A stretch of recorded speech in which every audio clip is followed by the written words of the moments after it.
আল্লাহ আমার রব, এই রবি আমার সব। দামে দামে তন মনে তারি অনুভব। তোমার দুনিয়াতে আমি যেদিকে তাকাই, অথই নিয়ামতে ডুবে আছি সবাই। পাক পাখালির গানে শুনি তসবিহ কলরব, তসবিহ কলরব। আল্লাহ আমার রব, এই রবি আমার সব। আসসালামু আলাইকুম, আলহামদুলিল্লাহ, আসসালাতু ওয়াসসালামু আলা রাসূলিল্লাহ। প্রিয় দর্শক, আপনারা যারা দেশে আছেন প্রবাসে, সবাইকে জানাই অনেক অনেক প্রীতি ও শুভেচ্ছা। শুরু হলো অ্যান্টিবায়োটিক এবং লাভ হলো নিবেদিত অনুষ্ঠান আপনার জিজ্ঞাসা। আপনাদের সাথে আছি আমি জয়নুল আবেদিন আজাদ, আর আপনাদের মনোজাগা প্রশ্নের জিজ্ঞাসার জবাব দিচ্ছেন বিশিষ্ট আলেম ডক্টর মোহাম্মদ সাইফুল্লাহ। আসসালামু আলাইকুম ওয়া রাহমাতুল্লাহি ওয়া বারাকাতুহু। প্রিয় দর্শক, চলুন তাহলে জিজ্ঞাসার জগতে। শুরুতে একটি ইমেল, এটি পাঠিয়েছেন সিফাত নূর। লিখেছেন, আমার বাবা হাজি নূরনবী সাহেব আপনাদের অনুষ্ঠান প্রতিনিয়ত দেখতেন। আমাদের বাড়ি ফেনী। গত 25শে আগস্ট উনি ইন্তেকাল করেন। আমাকে একজন বলেছেন, কবরের সামনে দাঁড়িয়ে থাকলে নাকি তার আত্মা আমাদের দেখতে পায়। কথাটা কি সঠিক? কবরের সামনে দোয়া আজহারি পড়া যাবে? আমি মাঝে মাঝে এখনও কাঁদি। এতে কি আল্লাহ নারাজ হবেন? আমরা আল্লাহ তাআলার কাছে দোয়া করি, আল্লাহ তাআলা তাকে ক্ষমা করুন এবং আল্লাহ সুবহানাহু ওয়া তাআলা মেহেরবানি করে তার জান্নাতের মধ্যে তাকে উচ্চ মর্যাদা দান করুন। বাকি যে প্রশ্নগুলো আপনি করেছেন, প্রথম প্রশ্ন হচ্ছে যে কেউ আপনাকে কথা বলেছেন, যদি আপনি কবরের সামনে গিয়ে দাঁড়িয়ে থাকেন তাহলে তার আত্মা আপনাকে দেখতে পাবে না। এই বক্তব্য সঠিক নয়। মৃত ব্যক্তি যদি তিনি সত্যিকার আল্লাহর নেকবান্দা হয়ে থাকেন, তাহলে তাদের রুহগুলোকে আল্লাহ সুবহানাহু ওয়া তাআলা আইলিনে স্থান দেবেন এবং তাদের রুহের বিভিন্ন অবস্থা বা পর্যায়ে রয়েছে। সেটি একটি দীর্ঘ আলোচ্য বিষয়।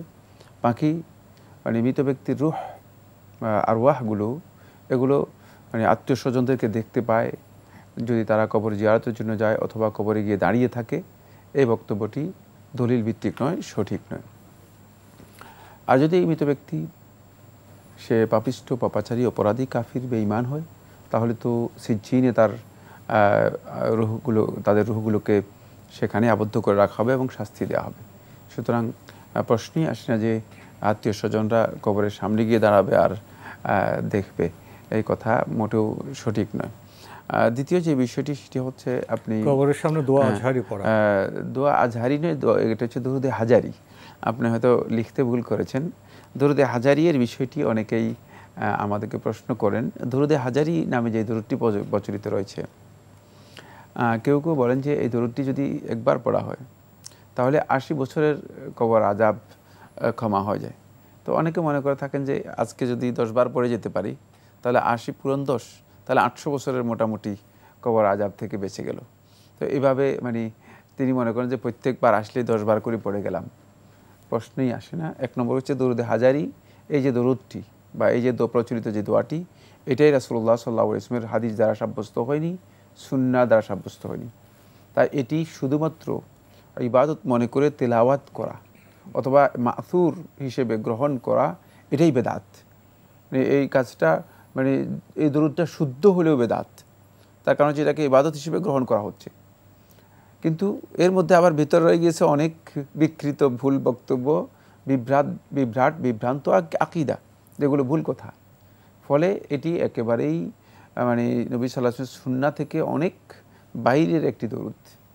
এর মাধ্যমে যে ফজিলতের কথা বর্ণনা করা হয় থাকে, এই ফজিলতের সামান্যতম কোনো ভিত্তি রাসূলুল্লাহ সাল্লাল্লাহু আলাইহি ওয়াসাল্লাম কোনো হাদিস দ্বারা প্রমাণিত হয়েছে আমার জানা নেই, বা সাহাবায়ে কেরাম অথবা সাহাবীদের পরবর্তী সময় তাবেঈন অথবা এর পরবর্তী সময় তবে তাবেঈন অথবা আইম্মাতুল ইজতিহাদ, এমনকি ইমাম আবু হানিফা রাহমাতুল্লাহ আলাইহি, ইমাম মুহাম্মদুল হাসান রাহমাতুল্লাহ আলাইহি, ইমাম আবু ইউসুফ রাহমাতুল্লাহ আলাইহি, যারা আমাদের ইমাম, যাদেরকে আমরা অনুসরণ করার মতো করতে পারি, এই ধরনের কোনো ইমামের বক্তব্য দ্বারা প্রমাণিত হয়েছে একেবারেই না।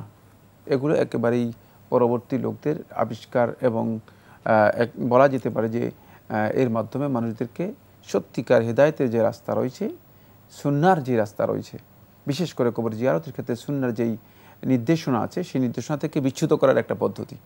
3 নম্বর যে মাসালাটি জিজ্ঞেস করেছেন সেটি হচ্ছে আমি মাঝে মাঝে এখনো কাঁদি, এতে কি আল্লাহ নারাজ হবে? মাঝে মাঝে আমি এখনো কাঁদি, কান্না আসতেই পারে। বাবার মৃত্যুতে কান্না আসা, সেটা যদি মানে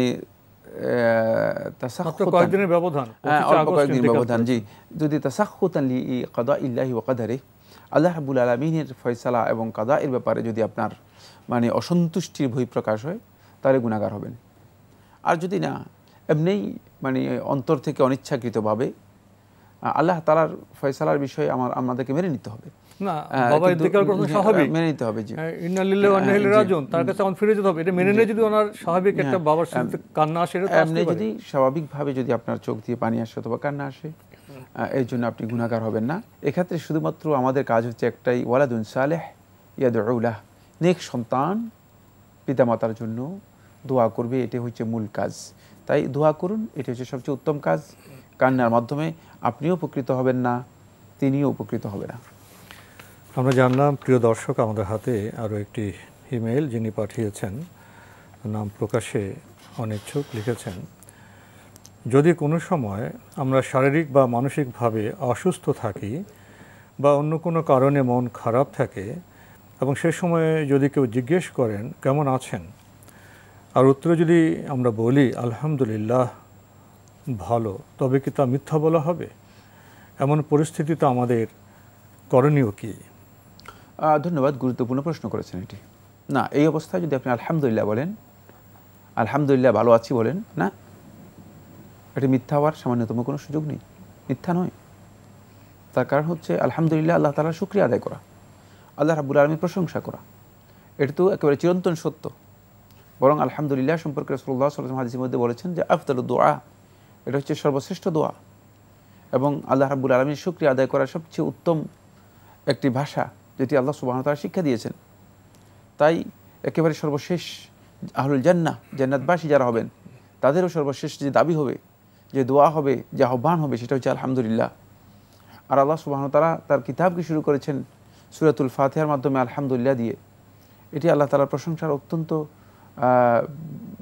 মৌলিক একটি বিষয়, মৌলিক একটি বক্তব্য। আর এর মাধ্যমে আপনি ভালো আছি যে কথাটি বলেছেন, সেটাও শুদ্ধ। কারণ যেই অবস্থায় আমরা থাকি না কেন, এই অবস্থাটুকু আমাদের জন্য উপযুক্ত এবং যথার্থ। মানে এটা হয়তো আপনার কাছে মনে হয়েছে যে আপনি একটু খারাপ অবস্থায় আছেন, কিন্তু যদি আপনি ভালো করে বিবেচনা করেন, দেখবেন যে আল্লাহ রাব্বুল আলামিন আল্লাহর বান্দাদেরকে, এমন বান্দারা রয়েছে যারা অনেকেই আপনার চেয়ে অনেক খারাপ অবস্থার মধ্যে আছে, অনেক কষ্টের মধ্যে আছে। যদি আপনি যে অবস্থা আছে, অবস্থার থেকে আরও খারাপ অবস্থায় যেতেন, তাহলেও কিন্তু আল্লাহ রাব্বুল আলামিনের এই ফয়সালার উপর আপনাকে অবশ্যই সন্তুষ্ট থাকতে হতো। তাই এখানে ব্লেমের কোনো সুযোগই নেই, এখানে অভিযোগের কোনো প্রশ্নই আসবে না। বরং আপনি স্পষ্ট করে যেটা তুলে ধরার জন্য চেষ্টা করবেন, সেটা হচ্ছে যে আল্লাহ রাব্বুল আলামিন যেভাবে রেখেছেন, আলহামদুলিল্লাহ ভালো আছি। আরও খারাপ অবস্থায় যদি থাকতেন, তাহলে আপনাকে এই কথা বলতে হতো। এখানে একটি বিষয় গুরুত্ব সহকারে বুঝতে হবে, সেটা হচ্ছে এই, যদি কেউ তিনি মনে করেন যে তার অবস্থাটা তুলনামূলকভাবে সংকটাপন্ন, সেটাকে জাহির করার জন্য, সেটাকে প্রকাশ করার জন্য, এই ক্ষেত্রে তার জন্য জায়েজ আছে।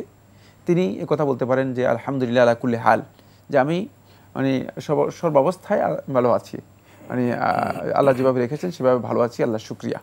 যদি তিনি এই কথা বলেন, রাসূলুল্লাহ সাল্লাল্লাহু আলাইহি ওয়াসাল্লাম শিক্ষা দিয়েছেন যে তোমাদের মধ্যে যদি কেউ বিষণ্ণ, অসুস্থ অথবা কোনো দুর্বল অবস্থার মধ্যে থাকে, তাহলে সে ব্যক্তি মানে তার আল্লাহ তাআলা শুকরিয়া আদায় করবে, আর সে কথা বলবে আলহামদুলিল্লাহ আলা কুল্লি হাল। যদি এই কথা বলেন, তাহলে এর মধ্যে একটা মানে বহিঃপ্রকাশ আছে, সেটা হচ্ছে এই যে আপনি যে আসলে কিছুটা মানে দুরবস্থায় বা কিছুটা খারাপ অবস্থার মধ্যে আছেন, সে বহিঃপ্রকাশ আছে, কিন্তু ব্লেম নেই। এটার সৌন্দর্য হচ্ছে এই, যেখানে আল্লাহ তাআলা প্রশংসা রয়েছে, তারপরে আল্লাহ তাআলা যে আপনাকে সর্বাবস্থায় ভালো রাখছেন সেদিকে ইঙ্গিত রয়েছে, কিন্তু ব্লেম নেই। মানে এই জন্য এই রাসূলুল্লাহ সাল্লাল্লাহু আলাইহি ওয়াসাল্লাম আমাদেরকে এই দোয়াটি শিক্ষা দিয়েছেন। তাই আমরা এই কাজটি সেখানে করতে পারি, কিন্তু কোনোভাবেই আল্লাহ তাআলার বিরুদ্ধে যে অভিযোগ হয়, এই ধরনের শব্দ বা এই ধরনের কোনো মানে আচরণ, এমনকি অঙ্গভঙ্গিও ইমানদার ব্যক্তি করা জায়েজ নেই। খেয়াল রাখতে হবে যে, কারণ আল্লাহ রাব্বুল আলামিনের অসন্তুষ্টি বহিঃপ্রকাশ হবে অথবা আল্লাহ তাআলার প্রতি অভিযোগ আসবে। এই ধরনের বক্তব্য ইমানদার ব্যক্তিদের জন্য মোটেও শোভনীয় নয়, বরং ঈমানের পরিপন্থী বিষয়। এক্ষেত্রে আমাদেরকে আল্লাহ তাআলার ফয়সালা, আল্লাহ রাব্বুল আলামিনের কাদা এবং কদর যে সিদ্ধান্ত রয়েছে সেটাই মেনে নেওয়া হচ্ছে ঈমানের দাবি। তো অনেক সময় তো আমাদের শরীর ভালো থাকে না, আমরা অসুস্থ থাকি, রোগে শোকে আমরা ভোগী। তো এই যে অবস্থা, এটা আমাদের মন খারাপ করার কি আছে? এর মাধ্যমে কি আল্লাহ আমাদের মর্যাদা বাড়িয়ে দিতে পারেন না? আমাদের গুনাহ মাফ করতে পারেন না? এই বার্তা থাকলে তো আমাদের মন খারাপ করার কিছু থাকে না। না, প্রশ্নই আসে না। মন খারাপ করার ওই ব্যক্তিরই মন খারাপ হবে যে চিত্তের দিক থেকে বা মানে অন্তরের দিক থেকে যার দুর্বলতা আছে, ত্রুটি আছে। কোনো সন্দেহ নেই, মন খারাপের কিছুই নেই। আল্লাহর বিধানের সামনে, সেটা আমরা বলেছি, আল্লাহ তাআলা ফয়সালার ক্ষেত্রে আমাদেরকে অবশ্যই পরিপূর্ণরূপে সন্তুষ্ট চিত্তে মেনে নিতে হবে। আল্লাহর সিদ্ধান্তই আমাদেরকে মেনে নেওয়া, এটা হচ্ছে আমাদের ঈমানের দাবি, সেটা অবশ্যই মেনে নিতে। মন খারাপের এখানে কিছুই নেই। কিন্তু অসুস্থতার মাধ্যমে তো আল্লাহ আমার মর্যাদা উন্নত করে দিতে পারে, গুনাহ মাফ হতে পারে। তো এখানেও আমাদের আশাবাদী হওয়ার মতো বার্তা আছে। প্রিয় দর্শক, মন খারাপ করার কিছুই নেই। আমাদের হাতে আরও একটি ইমেল, এটি পাঠিয়েছেন আসমা মিলি। গত 4 আগস্ট শুক্রবার আপনার জিজ্ঞাসা লাইভ অনুষ্ঠানে সবশেষে গ্রন্থ পরিচিতিতে যে বইটি সম্পর্কে বলা হয়েছে, বইটির নাম এবং সাথে যে ফোন নম্বরটি বলা হয়েছে, সেই নাম্বারটি আমার খুব দরকার। প্লিজ আল্লাহ তাআলার সন্তুষ্টির জন্য আমাকে এই তথ্য দুটি জানালে কৃতজ্ঞ থাকব। আমরা অবশ্যই আপনাকে জানাবো। আপনি হয়তো মিস করেছেন সেই বইটির নাম লিখতে বা মনে রাখতে। গুরুত্বপূর্ণ সেই বইটির নাম হলো আল হাল্লু, জীবন সমস্যার সমাধান। ডক্টর আয়েজ আল কারনি এই গ্রন্থটি লিখেছেন। আবারও বলছি, আল হাল্লু, জীবন সমস্যার সমাধান। ডক্টর আয়েজ আল কারনি এই গ্রন্থটি লিখেছেন, আর এটি প্রকাশ করেছে দারুস সালাম বাংলাদেশ। এই গ্রন্থটির মূল্য 540 টাকা মাত্র। আর যে ফোন নম্বরটা আপনি চেয়েছেন, নাম্বারটি বলছি 01715819 আবারও বলছি 01715819 আশা করি আপনি বইটির নাম জেনেছেন, নাম্বারও নিতে পেরেছেন। বইটি সংগ্রহ করুন, পড়ুন এবং অন্যকে পড়তে উৎসাহিত করুন। আশা করি এই সব গুরুত্বপূর্ণ গ্রন্থ আমাদের জীবনে খুবই উপকারী বলে ইনশাআল্লাহ বিবেচিত হবে। আমাদের হাতে আরও একটি ইমেল পাঠিয়েছেন রাকিবুল হাসান রিফাত।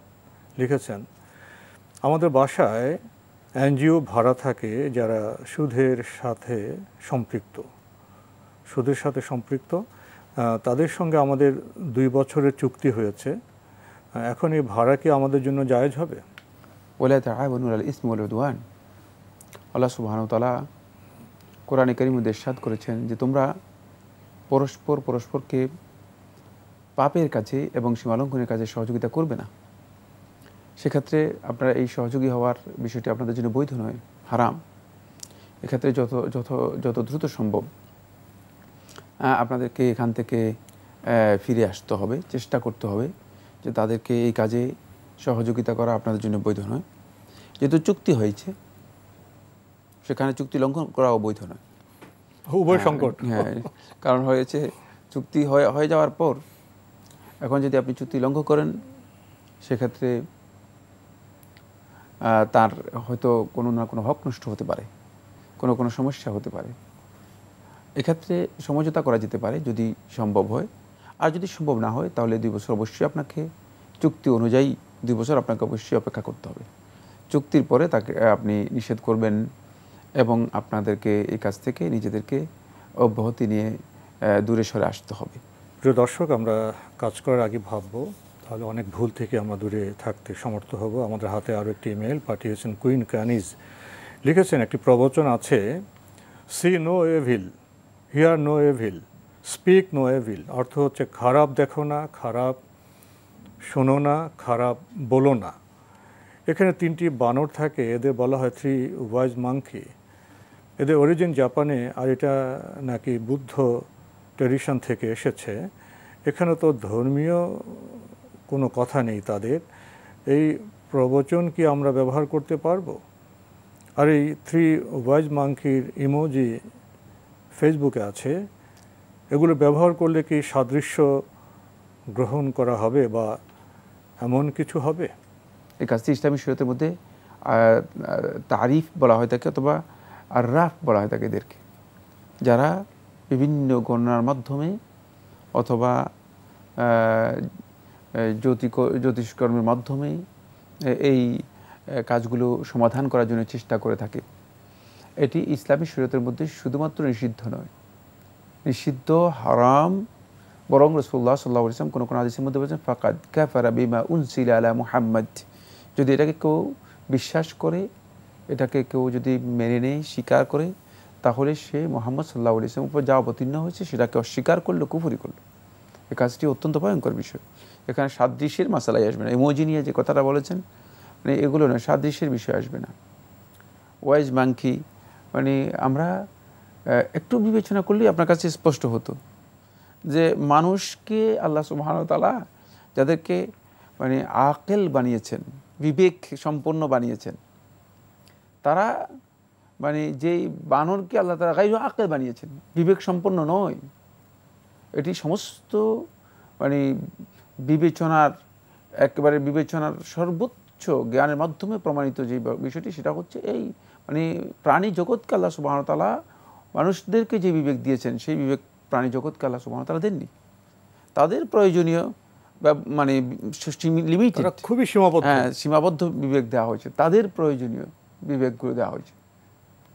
ফলে পৃথিবীর কোন বানর মানে এই যে বর্তমান আধুনিক যুগে যে বিশাল বিশাল আবিষ্কার হয়েছে, ওয়াইজ হয়ে গেল, যে বিশাল বিশাল আবিষ্কার হয়েছে, এই আবিষ্কারের নতুন কি কি আবিষ্কার করেছে এরা, যে একবারে ওয়াইজ ম্যান কি হয়েছে, মানে এটা খুব বিশেষ যে একটি গুণাবলী আরোপ করা, এটা তো স্বাভাবিক। ওইটাই বলছে, স্থূল বিবেক দিয়ে এই বিষয়টা বোঝার কথা, মানে এই বিষয়টা স্থূল বিবেক দিয়ে বোঝার কথা। তাই এখানে যেদিকে ইঙ্গিত দেওয়া হয়েছে সেটা হচ্ছে আসলে এটা নয়, সেটা হচ্ছে এদেরকে মনে করা হয় থাকে যে এরা মানুষের ভাগ্য গণনা করতে পারে, এদেরকে ওই ধরনের প্রশিক্ষণ দেয়া হয়, এবং এই প্রশিক্ষণের বিষয়গুলো একটা সুনির্দিষ্ট চিন্তাধারা থেকে, সুনির্দিষ্ট আকীদা বিশ্বাস থেকে, চেতনা থেকে এগুলোকে কি করা হয়েছে, মানে প্রমোট করা হয়েছে, এগুলোকে সৃষ্টি করা হয়েছে বা তৈরি করা হয়েছে। তাই এই ধরনের বিশ্বাস মোটেও ইসলামী শরীয়তের মধ্যে বৈধ নয়, আর এর ইমোজি ব্যবহার করার প্রশ্নই আসে না, আর এটাকে সাদৃশ্যের মাসালার মধ্যে আসবে না। এটা এমনি ইসলামী শরীয়তের মধ্যে হারাম এবং কুফরি কাজ, তাই এর সাথে মোটেও সম্পৃক্ত হওয়া জায়েজ নেই। আমরা খুবই গুরুত্বপূর্ণ বিষয়ে অবগত হলাম। প্রিয় দর্শক, আমাদের হাতে আরও একটি ইমেল, এটি পাঠিয়েছেন শাহরুখ হোসেন তন্ময়। লিখেছেন, সকাল সন্ধ্যা জিকির কি সূর্যোদয় ও সূর্যাস্তের পূর্বে করা সুন্নাহ? ফজর ও আসরের নামাজের পর করলে কি তা সম্পন্ন হবে? হ্যাঁ, ফজর এবং আসরের সালাতের পর যদি আদায় করে থাকেন তাহলেও হয়ে যাবে, কিন্তু ফজরের সালাতের পর থেকে আরম্ভ করে আপনি একেবারেই সুবহ যতক্ষণ পর্যন্ত বলা হয় থাকে, সেটা হচ্ছে আরবি ভাষায় সুবহ শব্দটা ব্যবহার করা হয় থাকে প্রায় 8:30 9টা এর কাছাকাছি সময় পর্যন্ত, এটাকে মানে সাবাহ বলা হয় থাকে। এরপরে পরবর্তী সময়টাকে দোহা বলা হয় থাকে, এর পরবর্তী সময়টাকে জোহর বলা হয় থাকে, এর পরবর্তী সময়টাকে জাওয়াল বলা হয় থাকে।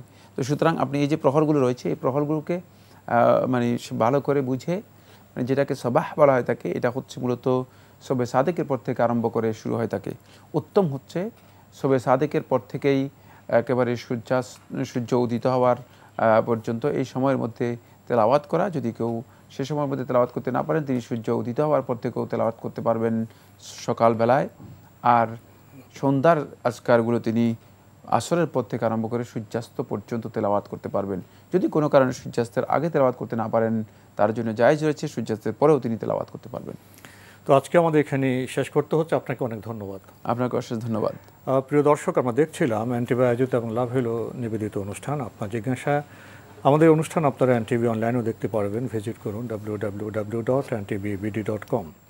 এছাড়া ইউটিউবে এবং আমাদের ভেরিফাইড ফেসবুক পেজে অনুষ্ঠান দেখতে পারবেন।